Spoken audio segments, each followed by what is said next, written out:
this is my review of Solar Opposites.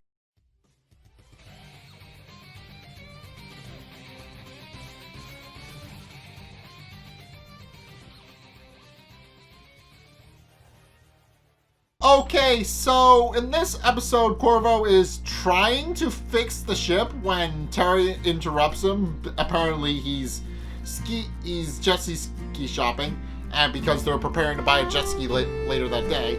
And he accidentally drops a machine on Corvo and puts him in a machine that helps heal him.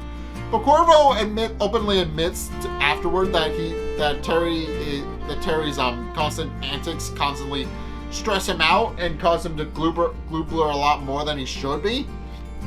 While Terry is initially able to diffuse Corvo's rants and ravings, he is able to eventually calm him down, pointing out that all that really matters today is that they're going to be getting a jet ski, and that's all that really matters. However, Corvo goes immediately back to being stressed after finding out that Terry actually keeps all of his genes in the freezer for some reason. I forget exactly why he does that, but Corvo is notably very stressed because there's just genes in the freezer for no real reason, and it causes him to become stressed because he can't enjoy the one Dr. Pepper that he allows himself to have a day with blue ice cubes.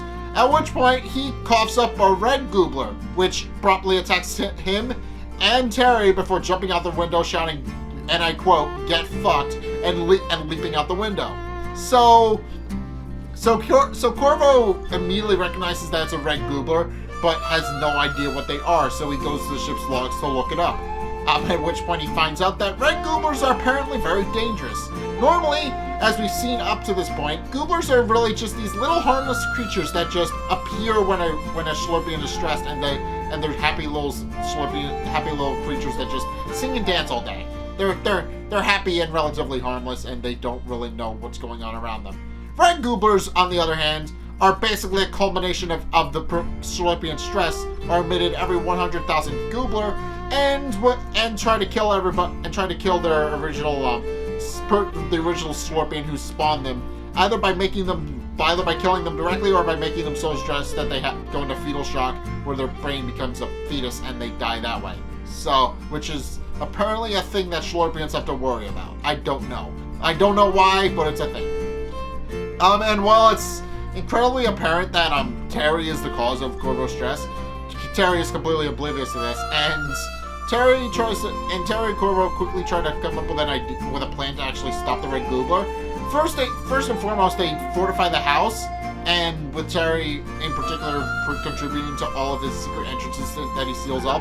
And they go off to buy the jet ski from a guy named Trent, and Corvo almost blows the interview because he's so stressed out about the red goobler, and at one point actually sees the red goobler in Trent's trash can, that he actually starts panicking. Although they do eventually leave and pay for the jet ski. At which point they get home, only to find out that the red goobler was in their house, made poached eggs, and is apparently still in the house. So they realize they need to deal with the situation before Trent gets there. And while they don't succeed, mainly because it retreats before they can actually find it, Trent does manage to deliver the jet ski without a hitch, only to drive away later and realizing too late that the red goobler is in his car and it kills him. So Terry and Corvo have to sacrifice the jet ski to actually make it look like Trent's death was an accident. So yeah, Trent is killed immediately by the red goobler, and they realize that the red goobler has gone too far, and realize that they need to actually take the fight to the red goobler. And eventually, Terry has the brilliant idea to go to the place where Corvo is the most stressed, since it's basically a culmination of all his stress, and therefore would hang out where Corvo feels the most stressed. At which point, Corvo realizes that it's most likely hanging out in a Halloween store called Forever 31, which sells Halloween memorabilia year-round. Which among other things, actually does contribute to Corvo's stress quite a bit, because he doesn't understand how it's able to stay open year-round, among other things. So they do eventually manage to corner the red goobler, and do eventually chase it around the store before tricking it into attacking a hologram of Corvo and shrinking it down so they can put it in its terrarium. Meanwhile, the the replicants are actually trying to get in with the popular kids. So Yumulak has this idea that he's just going to sit down at the cool kids table, do nothing, and it's going to make him seem like he's supposed to be there. And with Jesse remarking that it worked for Hulu, which is just a fourth wall joke at the streaming service that it's exclusive to. You know, like you do, make fun of your employers. It works out, I promise. But in any case, while Yumulak is doing that, Jessie is actually sitting in a sex ed class where she's learning about puberty when she suddenly grows a flower on her head inexplicably and assumes it's puberty. So at lunch she goes to Corvo, to Yumulak, and tells him what happened, which causes him to lose his chance with the cool kids. And he's a little bit annoyed. But then there's a fight breaks out on the playground, and then two go to actually check it out. At which point Jessie reveals what her flower actually does, which is that it actually pacifies people and causes them to not be angry anymore, which actually breaks up the fight. And because of that, Yumulak and Jessie actually get invited to a party. Yumulak is notably very jealous because this was his whole idea, and now Jessie's just kind of swooping in and taking over. So they proceed to chase each other through the backyards until Corvo gets attacked. Until Yumulak gets attacked. I get them confused because they're very similar characters. Literally, Yumulak's a clone of Corvo. But in any case, Yumulak they chase each other through the backyards until Yumulak is eventually attacked by a dog, and Jessie takes him to the hospital, which saves him. And Yumulak thanks her for saving his life. He now has bandages on his head. That becomes important. And decides he's still gonna tell, and winds up getting hit by an ambulance and is sent to the hospital again.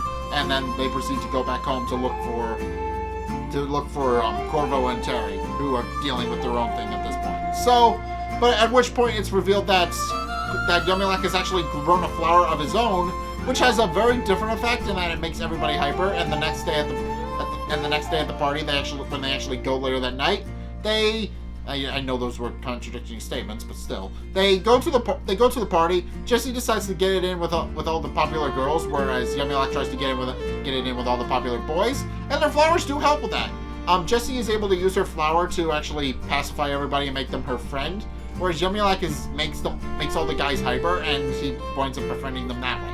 So eventually, after everything works out, the two reconcile, with Yumulak admitting that he was a little bit jealous and self-admittedly kind of a dick, and Jessie forgives him, and the two hug.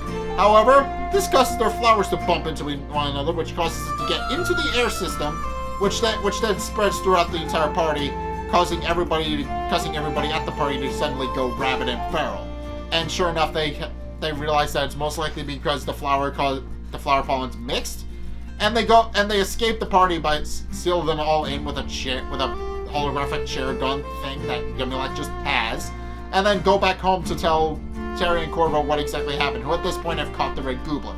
So they go home and explain exactly what happened, and explain how they think it's a puberty thing. However, Corvo explains that because they're not humans, they technically don't have a puberty. As Corvo explains, Schlorpians don't go through puberty or any of that. They just gradually get taller until they're about Corvo and Terry's size. Then eventually, when they get old, they turn into a tree, and eventually somebody uses their remains to make it to a house. So, according to Corvo, Schlorpians don't have a puberty or any of that. They just eventually get taller and eventually turn into a tree, which someone will eventually use to make a house. So it's kind of funny a little bit. It's just one of those weird things about their alien biology, about how they just don't do a lot of things that humans do, and that makes it very interesting to learn what they do.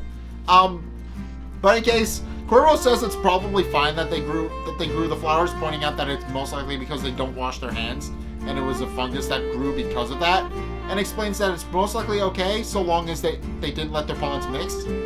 But they did. So now Corvo has to rally the Schlorpians to clean up the party and actually cure everybody using special weapons that emit a special sci-fi goo that causes any wounds inflicted to automatically heal themselves, while also curing the humans of disease, I guess, caused by the fungus on the replicants' heads. And sure enough, in one of the greatest action pieces of this entire show, they go ham on a bunch of zombie kids and just cure them one by one by absolutely just demolishing them and doing things that should have killed them but then don't, and it works. So with that, the A plot and B plot recede back into their own separate conclusions. So Jesse and Yumulak actually are no longer popular with the popular kids, but because they went to a party, they're now popular with the not so popular kids. So an ironic twist, they wound up making friends either way. So it all worked out for them. Meanwhile, Terry goes to check up on the Red Goobler, only to discover that the Red Goobler had actually escaped and had replaced itself with a regular Goobler. And Terry, realizing that Corvo would most likely get stressed and freaked out if he knew the Red Goobler was gone, throws the regular Goobler out into the bushes and claims that he killed the Red Goobler to prevent Corvo from having to worry about it. And Corvo buys the lie and is a little relieved that he doesn't have to worry about the Red Goobler anymore, quote unquote. But Terry, who now has to live with the lie he told Corvo, is very much stressed. And we know that the Red Goobler apparently made it to Florida, of all places, and is now lying in wait, waiting for Corvo to let his guard down so that it can actually kill him. Which is what Corvo openly admits is probably something that is not going to happen, and he's wrong, but it's funny. But yeah, there's also a C-plot with the pupa where it winds up getting scooped up in the trash after chasing a Goobler around the house and into the trash. It gets scooped up into a trash compactor. It is delivered onto a trash barge, where it's eventually picked up by people, sold in an auction that auctions off real-world cartoon characters, which is one of the weirdest and saddest things I have ever seen in a cartoon. It's literally, it has a bunch of anime characters as real-world characters. It's got Daffy Duck, it's got Mickey Mouse, it's got Paddington the Bear. It's got all of them, and the pupa is mistaken for SpongeBob SquarePants, which is so. It hits you right in the feels seeing all of your favorite characters just locked in cages. It is so sad. But eventually the pupa is able to escape, opens up all the cages, and they ransack the home of the people who bought them, before escaping on a train with the pupa going back home, only to chase another Goobler into a box that sends him to Kenya. So this is apparently just a recurring occurrence with the pupa occasionally chasing a Goobler into the trash or wherever and just winding up in a random location. Apparently this is just an occurrence that happens. So yeah, that's the C plot. The pupa apparently just winds up in random locations because it chases after a Goobler to eat it, and then it winds up in all these crazy situations. So yeah. In any case, this episode was really just a great message to us. Manage your stress or it'll kill you. That's basically what it is. Manage your stress. And also, as a side plot, don't try to force popularity because it will not work. Just try to be friends with whoever you can. That's mainly the messages that the show wanted us to take away. The messages were don't manage your stress or it'll kill you, and also don't try to force popularity. It's not really worth it. So yeah, that's mainly what this episode was. If you guys did enjoy my review of Solar Opposites, what did you guys think? Let's get a discussion going in the comment section down below, or over on my Discord server, link in the description. Anyway, thank you guys so much for watching. If you enjoyed, be sure to like, comment, and subscribe. Also, be sure to follow me on Facebook and on Twitter in the description below. And also, check out my Patreon in the description below as well. It's only a couple bucks a month. It really helps me out, and you guys get access to a bunch of cool perks on my way of saying thanks. So be sure to check those out. But in any case, thank you guys so much for watching. And until next time, I will see you guys in the next video. Peace!